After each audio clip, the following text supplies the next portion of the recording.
Assalamualaikum warahmatullahi wabarakatuh. Perkenalkan, nama saya Lolitriani Gultom dari kelas 12 IPA 2. Di kesempatan kali ini saya akan menjelaskan secara singkat materi tentang substansi genetik. Langsung saja kita ke pembahasan videonya.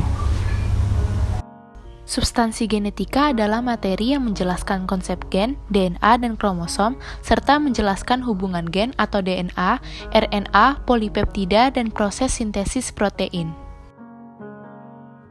Yang pertama adalah DNA atau deoksiribonucleic acid atau asam deoksiribosa nukleat, berupa struktur berbentuk tangga tali berpilin atau double helix yang merupakan senyawa polinukleotida. Fungsi DNA yaitu membawa informasi genetik, berperan dalam proses sintesis protein, dan membentuk RNA. Yang kedua adalah RNA atau ribonucleic acid, adalah polinukleotida tunggal dengan ukuran yang relatif pendek dan tidak berpilin. Ada 3 tipe RNA, yaitu RNA duta atau mRNA, RNA ribosom atau rRNA, dan RNA transfer atau tRNA. Ada beberapa perbedaan DNA dan RNA. Yang pertama adalah letaknya. Letak DNA di inti sel, sedangkan RNA di inti sel sitoplasma dan ribosom. Bentuk DNA yaitu pita spiral ganda, sedangkan RNA pita tunggal. Komponen gula DNA yaitu deoksiribosa, sedangkan RNA ribosa. Ukuran DNA sangat panjang, sedangkan RNA sangat pendek. Basa nitrogen DNA yaitu purin sama dengan adenin dan guanin, pirimidin sama dengan sitosin dan timin. Sedangkan RNA, purin sama dengan adenin dan guanin, pirimidin sama dengan sitosin dan urasil.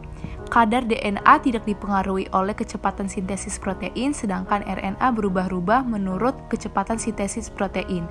Fungsi DNA yaitu mengendalikan faktor keturunan dan sintesis protein, sedangkan RNA sintesis protein.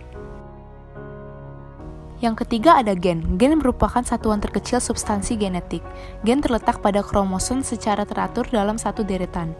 Fungsi gen yaitu mengatur proses metabolisme individu, menyampaikan informasi genetik dari generasi ke generasi, dan menentukan sifat-sifat pada keturunannya, seperti warna rambut, bentuk tubuh, dan lain-lain. Gen terletak dalam lokus kromosom.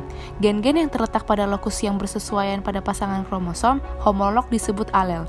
Apabila dalam lokus yang sama terdapat lebih dari satu alel, disebut alel ganda.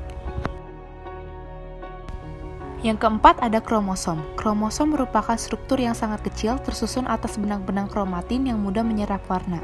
Bentuk kromosom bergantung pada sentromernya.